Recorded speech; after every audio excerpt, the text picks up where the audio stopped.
Bonjour, Baptiste Bécard de l'AFP et bonne année. L'an dernier, en 2025, c'était à ce moment-là de la saison, en janvier, que vous aviez atteint une certaine plénitude au niveau de jeu du PSG. Est-ce que en ce mois de janvier qui est très chargé, vous vous attendez aussi à passer un palier, un cap? C'est ce que vous attendez de vos joueurs en ce mois de janvier? Merci. Bonjour, Diro. Bonne année, bonne santé à tous. Et je pense que chaque entraîneur de Liga ou de n'importe quelle ligue toujours veut l'amélioration de son équipe. Et si je dois analyser ce qu'on a fait cette année pendant le début de saison, je suis très fier de mes joueurs, de l'équipe, de ce qu'on a fait et je suis très optimiste et j'espère d'avoir la possibilité de jouer avec tous les joueurs, toute l'équipe, être en condition physique pour préparer la deuxième partie de ce championnat. Et demain, on va jouer un match important, un derby, et c'est spécial et particulier. Bonjour Luis Enrique, Hugo Delon du journal L'Équipe. Bonne année à vous et votre famille. Vous êtes attaché à un aspect psychologique, mental dans le management de vos joueurs. Comment vous avez géré Lucas Chevalier sur les dernières semaines? Est-ce qu'il y a eu une gestion spécifique? Est-ce que vous avez dû lui parler, l'encourager, ou au contraire rester très calme et rester comme d'habitude, ou ne pas lui parler du tout? Quelle méthodologie vous avez employée avec Lucas? Merci. Normalement, quand tu cherches à gérer les joueurs de manière individuelle, parce que ce sont importants les cocheries que tu fais à l'équipe, dans l'équipe, mais il y a des moments particuliers avec les joueurs, et en ce cas-là, avec Lucas Chevalier, je ne fais aucune cocherie, je ne pensais à faire rien de particulier, parce que je pense que les choses pour moi est très claires, c'est qu'on sont très gardiens de très haut niveau et je suis très content. L'équipe est très content aussi, parce que ce que nous cherchons en toutes les positions, avoir des joueurs de très haut niveau. Et je pense, si je dois juger les très joueurs, Lucas Chevalier, Safonov et Renato, ils sont donnés les 100%, pour l'équipe, et je suis très content. Ils ont montré la personnalité et le caractère quand les choses ne sont pas positives, et c'est en condition sine qua non pour un joueur de Paris Saint-Germain. Bonjour Louis, Dominique Serac, Le Parisien, bonne année à vous. C'est l'époque des vœux. Quel serait votre vœu, vous, pour le Paris Saint-Germain cette saison, cette année 2026?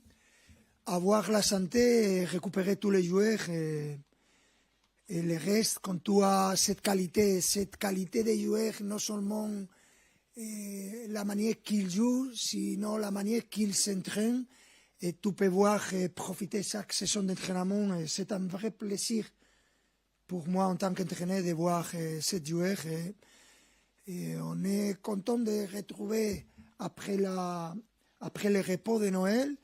Et on est content de se retrouver et affronter les premiers matchs de championnat au parc. Bonjour coach, Arthur Perrault, RMC. Très bonne année également. On en avait déjà un peu parlé en 2025. Ce n'était pas la tendance à ce que Paris recrute pendant ce mercato hivernal. Est-ce que maintenant qu'on est rentré dans cette période de mercato, il est acté que Paris ne sera pas actif dans le sens des arrivées et des départs? Merci. C'est la même message chaque fois.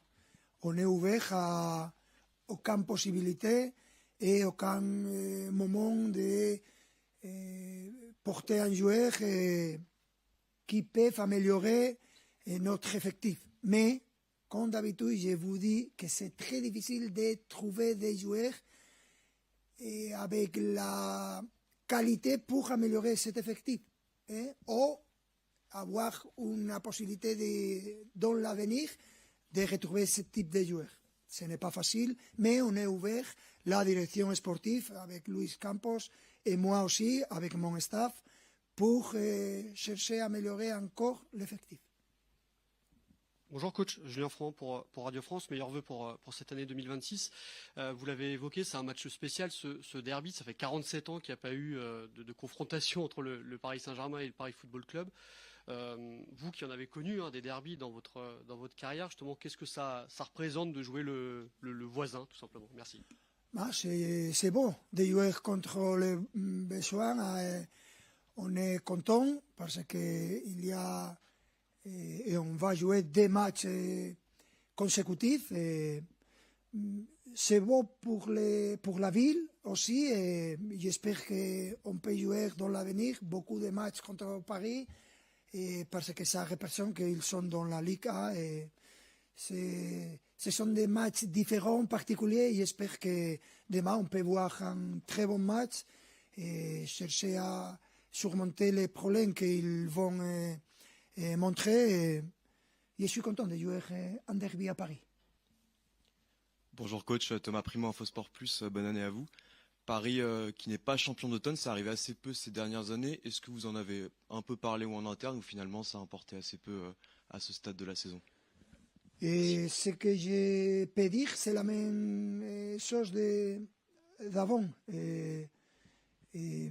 On a fait, je pense, avec toutes les conditions qu'on a eues partout, je pense qu'on a fait un premier bon mi-temps de la saison, mais Lens a été meilleur et ils ont gagné beaucoup de points. Et on veut améliorer, on veut continuer, il faut améliorer pour gagner beaucoup de matchs, beaucoup de points. Et c'est la partie du championnat important et ça va être difficile pour toutes les équipes. Et on est conscient de ça et on veut la qualité de Lens et de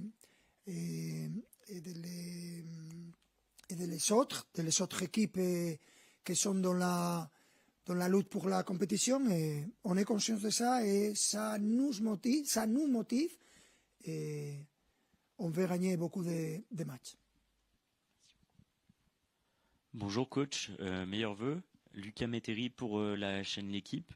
Je voulais savoir, est-ce que tout simplement la pause a fait du bien? Comment vous avez retrouvé vos joueurs physiquement et mentalement? Je dois dire que très bien.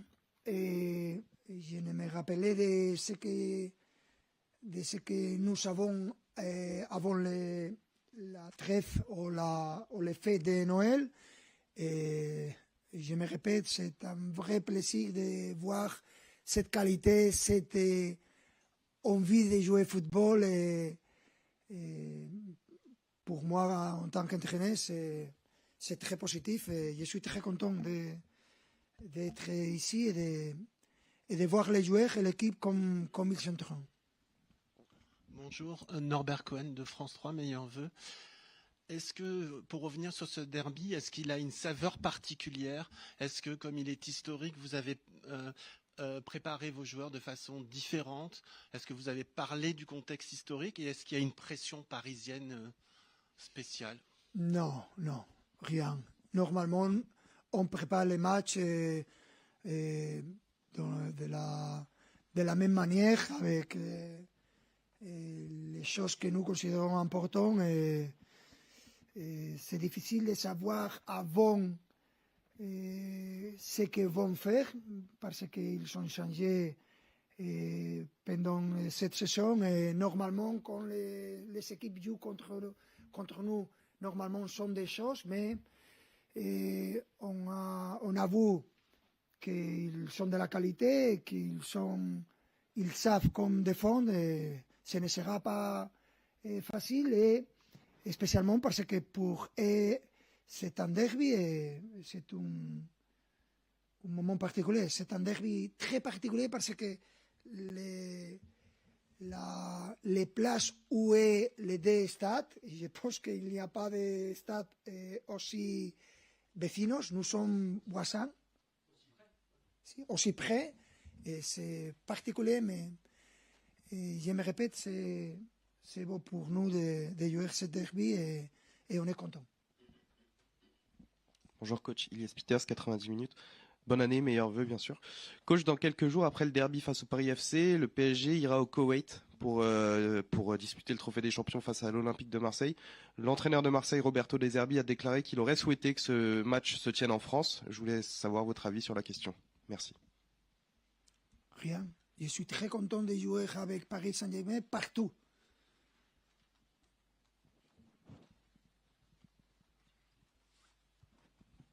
Bonjour, Philippe Sanfourche pour RTL. Meilleurs vœux pour cette nouvelle année. Le fait que le Paris Saint-Germain ait atteint son Graal avec la Ligue des Champions en 2025 et que vous ayez annoncé dès le début de la saison que un des grands objectifs était de conserver ce titre, est-ce qu'il existe un risque d'être tellement concentré sur cette Ligue des Champions que, en championnat, on puisse peut-être abandonner quelques points par-ci par-là, d'autant plus quand le rival n'est pas forcément l'équipe qui était la plus identifiée au départ, qui peut être une équipe un peu surprise. Est-ce que c'est un risque que vous avez identifié et est-ce que le championnat reste une priorité majeure pour le Paris Saint-Germain cette saison? Le championnat a été toujours un objectif très, très clair. Mais c'est vrai que si on analyse cette première partie de la saison, on n'a pas joué avec l'équipe du Paris Saint-Germain, l'équipe typique. Et c'est pour ça que je suis très fier de mes joueurs. On a surmonté tous les problèmes qu'on a eus et je pense qu'on a fait un très bon début de saison. Mais dans les championnats, ce n'est pas suffisant parce que les restes des équipes, spécialement Lens, ils ont amélioré leurs performances. Mais reste très clair les championnats et les Champions League aussi. Et l'année dernière, que vous avez parlé, et on a eu des problèmes, surtout dans le début de la phase de classification de la Champions League, quand j'ai parlé comme ça a été parce que je n'ai pas vu seulement les résultats, j'ai vu comme l'équipe jouait, et je pense qu'on a joué sensationnel cette première partie de l'année dernière et on a mérité de gagner, d'avoir 100 points de plus et la classification serait très différente avec ces 100 points. Et en ce moment, on est bien classifié dans la Champions League, mais il reste encore au moins 3 points pour être dans les 8 premiers, mais je me répète, c'est important pour nous les championnats, être effectif et gagner les matchs et les points pour être champion et encore. Et on est ouvert à tout ce qu'on va jouer et pour ça, on a besoin de tous les joueurs. Bonjour Louis Enrique, c'est Eric Chasseur pour RTL. Bonne année également à vous.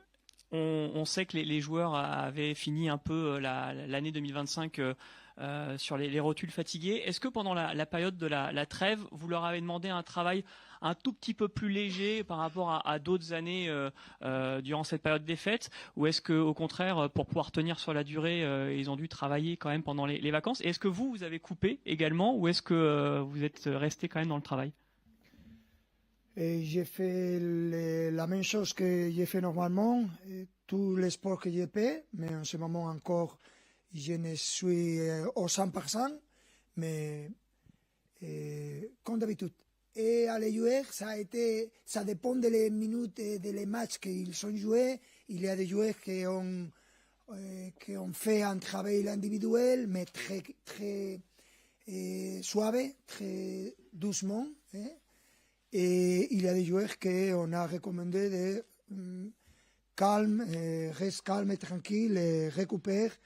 Et pour moi, quand je vois les joueurs et on retrouve les joueurs et je vois qu'on profite des joueurs au football, pour eux, ce n'est pas un travail, c'est une manière de vivre très différente et ils sont des privilégiés pour pouvoir faire ce boulot.